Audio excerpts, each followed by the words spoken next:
Al-Tawbah 9.123, O ye who believe, fight the unbelievers, kuffar, who are near to you, and let them find hardness in you. Muhammad 47.4. When you meet the unbelievers, kuffar, smite at their necks. When you have thoroughly subdued them, bind your captives firmly. Al-Ma'idah 5.51, O ye who believe, take not the Jews and Christians for your friends and protectors. They are but friends and protectors to each other. And he amongst you that turns to them for friendship is of them. Verily, Allah guideth not a people unjust. Since Jews and Christians, as well as any and all other unbelievers, cannot be accepted as friends or rulers of the followers of Muhammad, then the Muhammadans who live amongst us in our democracies are doing so under duress until such time as they become a majority or are able to overthrow our system and replace it with the Sharia law. This makes the followers of Muhammad sleeping, treacherous agents who are deliberately and knowingly using our democracies to undermine our way of life until they achieve their agenda of Islamizing us. And last but not least, the icing on the cake verse. Al-Imran 3.85.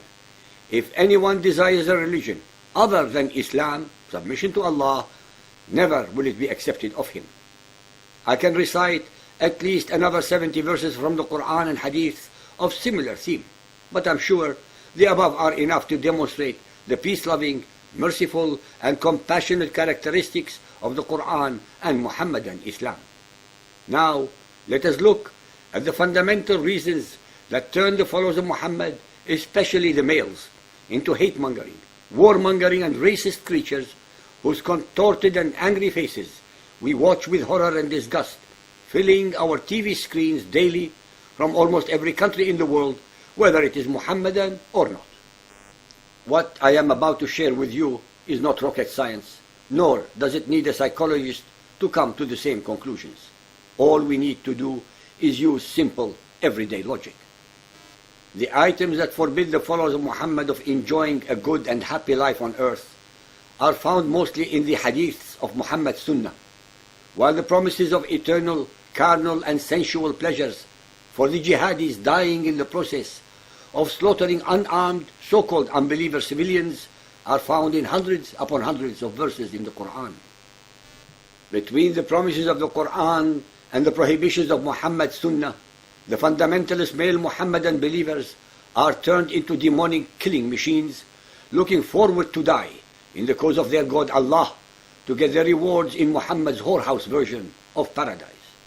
Dear listeners, please be aware that no rewards are promised to the female believers of Muhammadan Islam in death, except maybe as playmates of the dead jihadists.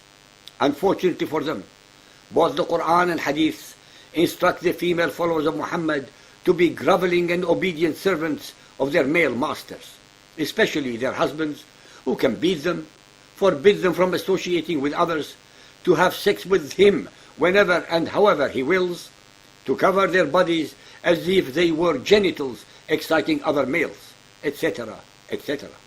The hadiths especially demonstrate Muhammad's contempt for the females of the human species, especially since he compares them to dogs and donkeys, and who are lacking in intelligence and spirituality.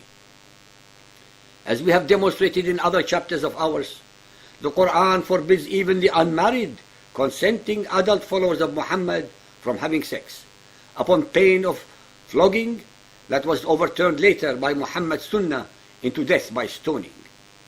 Muhammad forbade his followers of the following worldly pleasures: drinking wine, gambling, wearing gold, wearing silk, playing musical instruments, dancing, singing, painting and sculpting human or animal forms, poetry, playing chess, reading the scriptures of other belief systems, having any so-called unbelievers as friends or associates, etc., etc.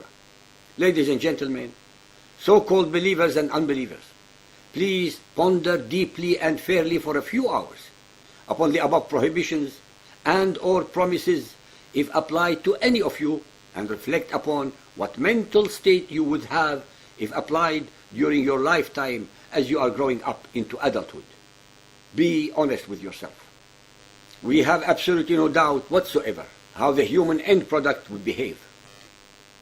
The absolute majority of the females of Muhammadan Islam grow up uneducated, oppressed, terrorized, beaten, humiliated and unloved creatures who pass their ignorance and twisted psychological profile to the next generation of males and females.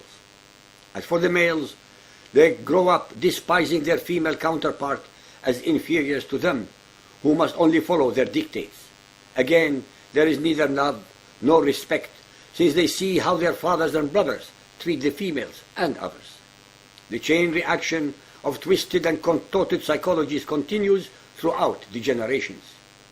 Any humans undergoing such lack of joys and pleasures, being constantly under the threat of eternal damnation in Allah's hell if they break away from them, will produce unloving, unhappy, ignorant, indolent, oppressive, aggressive, hate-mongering, warmongering, and racist creatures.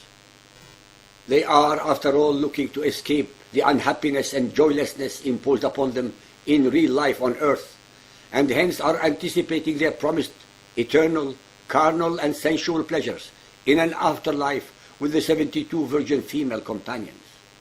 I believe that if any of us were to actually accept these promises and rewards as an irrefutable fact, many males amongst us would rather prefer to die than to live such an unhappy, miserable, and joyless life. Muhammad thus created the most diabolical weapon of war that could ever be conceived, the human suicide-killing machine. As we have shown in our chapters, his mostly illiterate, superstitious, and ignorant followers were eager and willing to die for his cause in expectation of his unsubstantiated and uncorroborated promised rewards, because they actually believed his claims to being the messenger of Allah. It should then be not a great surprise as to why the fundamentalist followers of Muhammad commit their atrocities with such a degree of pathological and depraved indifference to mercy or compassion in expectation of immense rewards in death.